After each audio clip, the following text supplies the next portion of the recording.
Minasan, konnichiwa. Ketemu lagi bersama Kak Dias di pertemuan 14 untuk mata kuliah komunikasi massa. Kita akan lanjut membahas beberapa teori terkait masyarakat dan komunikasi massa, dan kita akan juga bahas nanti mengenai keterkaitan antara budaya dan komunikasi massa. Saya akan share screen dulu.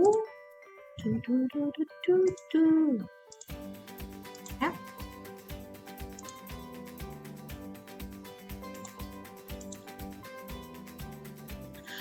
Oke. Nah, ada beberapa materi dari slide ini yang teman-teman harus baca sendiri karena tidak akan saya jelaskan satu persatu karena di awal itu sudah pernah saya bahas ya. Di pertemuan Zoom pertama kalau nggak salah itu pernah saya bahas. Jadi saya akan skip ke beberapa slide ke belakang. Oke. Saya akan bahas dari materi ini. Saya di mana nih? Oh, di sini kayak di pangku emasnya nih. Ya udahlah ya. Oke. Kita akan bahas terkait teori media dan masyarakat yang pertama, yaitu mengenai masyarakat massa.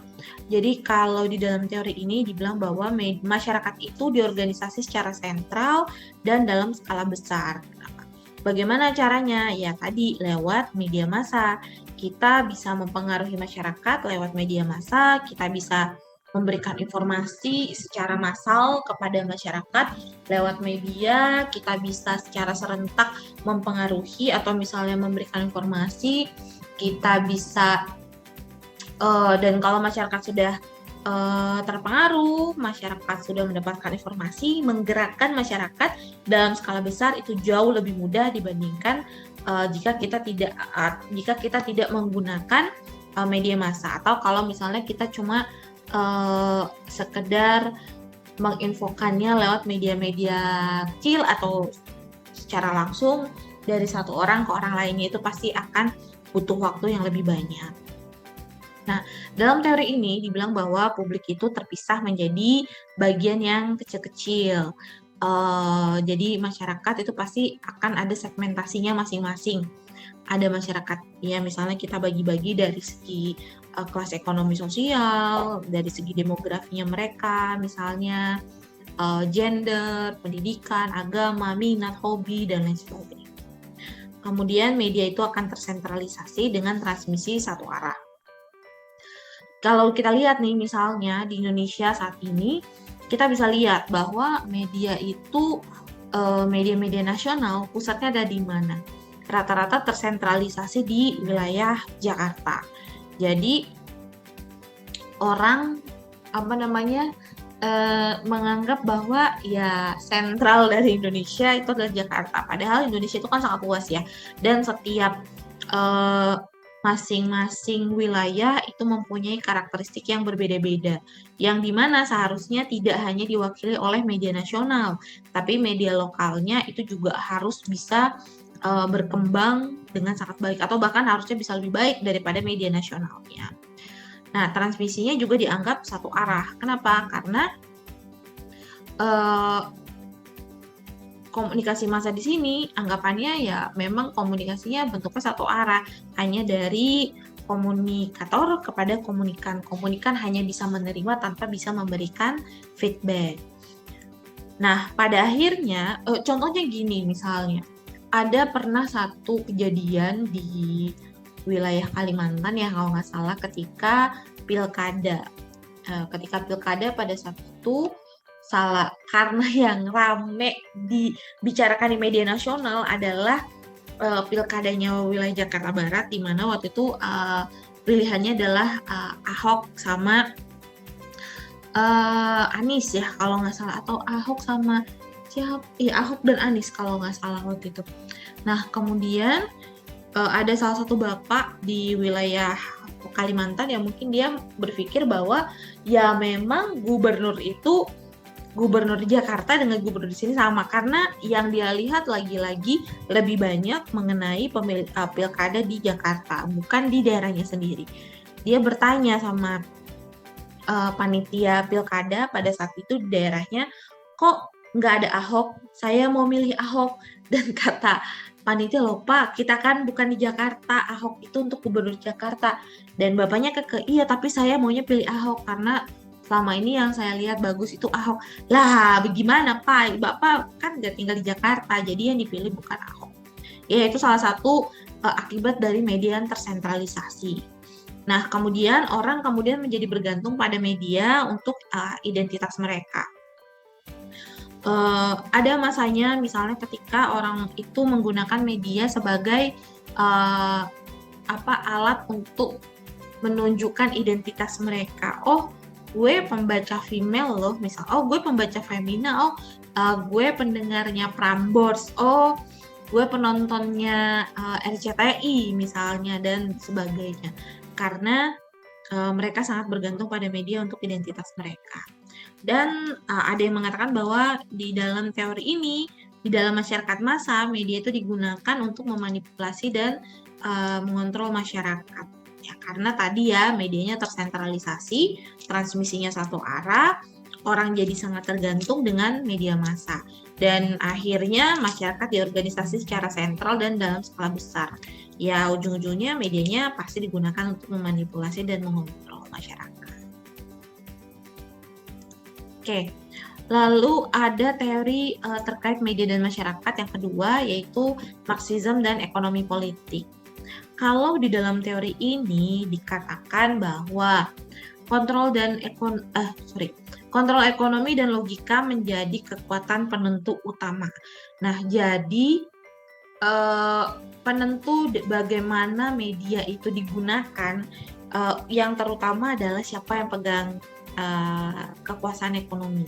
Yang pegang kekuasaan ekonomi, dia akan menguasai media. Makanya di sini dibilang struktur media selalu mengarah ke monopoli. Yang punya duit, dia yang bisa memonopoli media. Dia bisa bikin majalah, dia bisa bikin koran, dia bisa bikin TV, punya radio dan lain sebagainya, sampai akhirnya media-media di dalam negara tersebut atau di dalam satu masyarakat tersebut yang punya hanya segelintir orang saja. Jadi atau yang punya adalah orang-orang pribadi. Media yang dimiliki oleh masyarakat itu sangat minim. Dan integrasi global dari kepemilikan media semakin berkembang. Yang namanya media sekarang kalau misalnya kita lihat nih, banyak media-media global atau media-media lokal yang kemudian akhirnya diambil sama media-media global, dicaplok gitu ya, ke media lokal dicaplok sama media global. Atau media global justru semakin menancapkan sayapnya di wilayah-wilayah lokal. Contoh nih, misalnya kita tahu CNN itu media dari mana gitu kan ya, tapi sekarang ada nggak CNN di Indonesia? Ada. Kita tahu misalnya CNBC itu harusnya dari mana, tapi sekarang ada loh CNBC di Indonesia.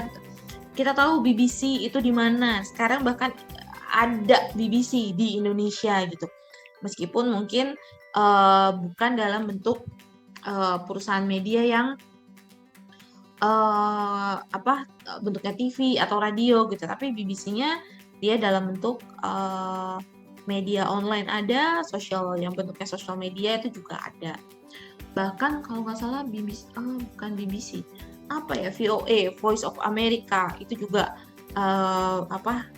ada gitu, kita bisa dengarkan nih. Jadi kita bisa lihat bahwa kepemilikan media itu semakin terintegrasi secara global. Jadi bukan hanya media lokal atau media nasional yang ada di sini, tapi media asing juga ikut merambah masuk ke dalam negeri kita sendiri. Oke, ujung-ujungnya apa? Keragamannya jadi berkurang. Kok bisa Kak? Kan medianya makin banyak, tapi kok keragamannya justru makin berkurang? Iya, karena medianya terintegrasi antara satu media dengan media lain, isinya pasti sama. Misalnya, kita tahu ada satu perusahaan raksasa media, misal dia menguasai TV, dia punya radio, dia punya beberapa radio, bahkan dia punya majalah, dia punya koran, dia punya media online. Isinya semua sama. Satu reporter datang ke lapangan, liputan, dia tulis berita untuk beberapa platform. Ya udah, jadinya nggak ada keragaman di sana. Isi antara TV, dengan radio, dengan online, dengan sosial media, sama semuanya. Kontennya sama. Ya, udah. Nggak ada keragaman di sana. Jadi berkurang. Oke. Kemudian oposisi dan suara alternatif menjadi termarginalisasi. Jelas. Karena apa? Karena yang diangkat sama media pasti yang besar-besar. Biasanya kalau di dalam teori Marxism dan ekonomi politik tadi kan, kontrolnya siapa? Yang punya duit. Ya, kemudian dia bisa memonopoli. Karena dia memonopoli, dia punya duit, dia akan menjadi pihak yang pro terhadap apa yang dilakukan kebijakan-kebijakan pemerintah misalnya. Akhirnya pihak oposisi yang kecil, modalnya kurang gitu ya, atau suara-suara alternatif yang kecil-kecil itu akhirnya mereka tidak terdengar karena tertutup oleh media-media besar yang kepemilikannya itu semakin terintegrasi. Nah, ujung-ujungnya apa? Kepentingan publik yang harusnya diletakkan di atas, diletakkan sebagai fungsi utama dalam komunikasi massa, ujung-ujungnya diletakkan di bawah kepentingan pribadi. Jadi yang lebih penting justru sekarang adalah kepentingan pribadi dari siapa? Pemilik, atau kepentingan pribadi dari orang-orang yang tadi ya, yang mengontrol ekonomi di wilayah tersebut. Dan ujung-ujungnya akses terhadap manfaat komunikasi tidak didistribusikan secara merata. Karena yang bisa mengakses, yang bisa dapat informasi secara luas, bisa mendapatkan informasi yang lebih beragam itu adalah mereka-mereka yang punya akses, dalam tanda kutip mereka yang memang punya uang lebih, mereka yang punya pendidikan lebih, karena mereka yang lebih mudah untuk mendapatkan akses, atau mereka yang lebih selektif dalam memilih berita atau informasi yang mereka dapatkan. Mau gerak slide-nya. Oke. Lalu yang ketiga, teori media masyarakat yang ketiga adalah terkait dengan fungsionalisme. Di sini teori ini bilang pokoknya fungsi media dalam masyarakat itu pasti untuk memberikan informasi, menjadi penghubung, penerus informasi, hiburan, dan mobilisasi. Media itu harus menjadi institusi dari masyarakat. Media itu nggak boleh istilahnya dikuasai hanya oleh pemilik modal, tidak boleh dikuasai oleh penguasa ekonomi, tapi harusnya media itu ya institusi milik masyarakat. Dan media itu melakukan berbagai fungsi terkait kontrol dan kesatuan. Ingat, salah satu pilar dalam negara demokrasi yang keempat ya, media harus menjadi kontrol sosial. Media itu pilar keempat dalam sebuah negara. Nah, media juga diperlukan untuk adaptasi dan perubahan, karena kalau misalnya kita ada perubahan, paling cepat memberikan informasinya lewat mana? Ya lewat media massa. Okay? Kita tahu tentang COVID, kita tahu tentang vaksin, kita tahu sekarang ada virus baru yang menyerang anak kecil, menyebabkan hepatitis akut. Siapa yang menginformasikan itu, yang bisa menginformasikan itu dengan cepat? Ya media, gitu ya. Dan tapi tetap fungsi nanti akan dikenali lewat efek media. Efeknya apa nih? Apakah benar-benar media bisa menjadi penghubung, bisa memberikan informasi, hiburan, dan lain sebagainya. Dan tetap selalu akan ada efek buruk yang tidak direncanakan yang dapat diklasifikasikan sebagai disfungsi.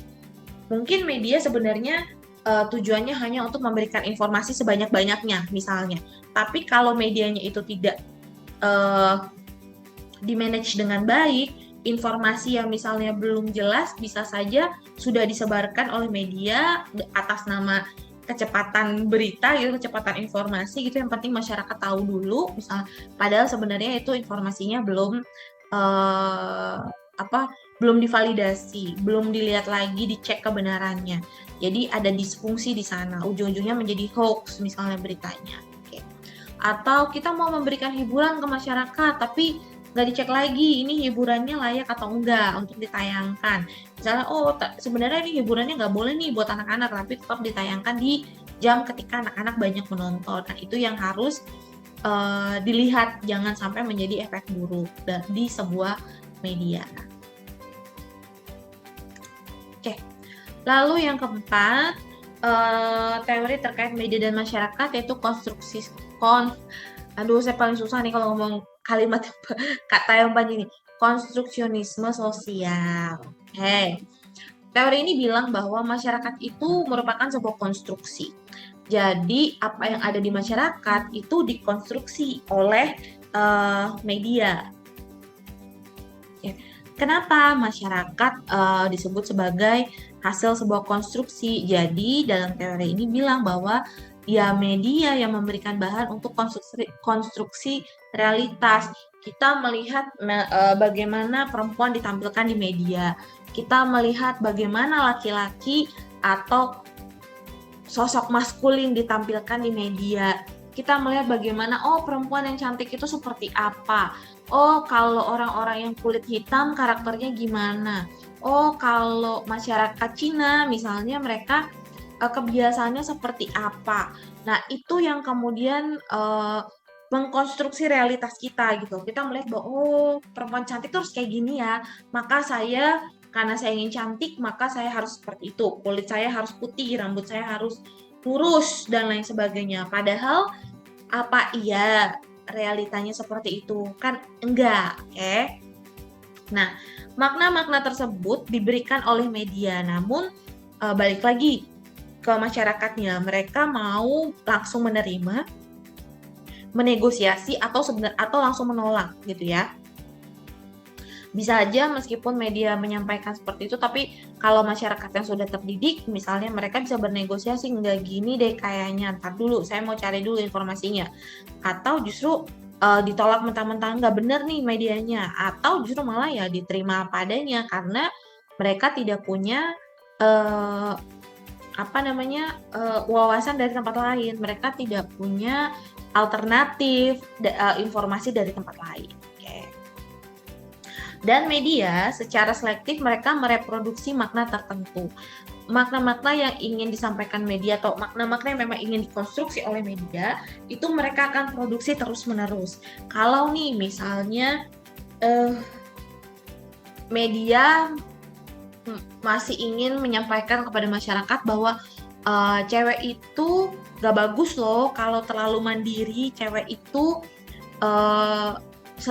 tetap kesepian walaupun dia sukses dan lain sebagainya. Kalau itu terus yang dikonstruksi, kalau memang itu yang ingin diproduksi oleh media, ya itu terus yang media akan terus mereproduksi makna tersebut.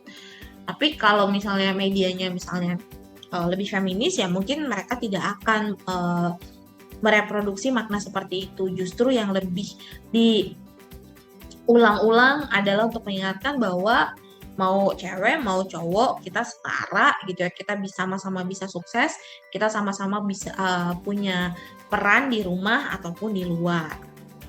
Oke, dan yang terakhir, media tidak bisa memberikan pandangan objektif mengenai realitas sosial. Apapun yang ada di media, realitasnya itu biasanya nggak akan pernah benar-benar objektif. Kenapa? Karena yang ada di media juga orang, manusia gitu. Mereka punya subjektivitasnya masing-masing. Mereka misalnya menulis tentang vaksin. Kalau dari sananya mereka misalnya punya kekhawatiran atau mereka punya ketidakyakinan mengenai vaksin, mungkin tulisannya juga akan seperti itu. Akan terpengaruh dengan apa yang sudah mereka punya di kepala mereka gitu. Jadi akan sangat sulit untuk media sebenarnya untuk bisa menjadi sangat objektif. Kebanyakan pasti ada sisi subjektifnya. Ini teori yang konstruksionisme sosial. Nah, ini udah pernah kita bahas ya, teori media dan masyarakat yang ini, yaitu tentang determinisme teknologi komunikasi. Jadi mungkin saya nggak akan ulang lagi tentang teori ini. Determinisme teknologi, teman-teman kalau misalnya mau mengulang, silakan nonton di video sebelumnya ketika saya menjelaskan tentang teori komunikasi massa.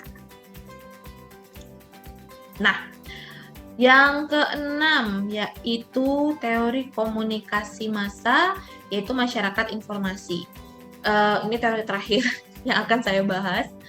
Semoga kalian tidak lelah ya mendengarkan saya ngomong-ngomong terus kayak Di dalam teori ini dibilang bahwa karena masyarakatnya kita sudah beranjak menjadi masyarakat informasi, maka produksi dan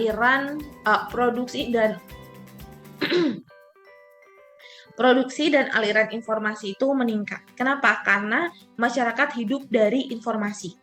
Informasi itu bisa jadi sebagai alat pertukaran. Informasi itu sudah menjadi aset yang lebih berharga dibandingkan hal-hal lainnya, ya. Nah, biasanya di dalam masyarakat informasi ini masyarakatnya itu memiliki karakteristik bahwa interaktivitasnya itu sangat tinggi. Tren globalisasi juga meningkat. Kita seakan-akan sudah tidak ada jarak, ruang dan waktu makin dekat. Kita bisa berkomunikasi dengan siapapun dimanapun, nggak ada jarak, tidak ada masalah lagi dengan yang namanya bahasa.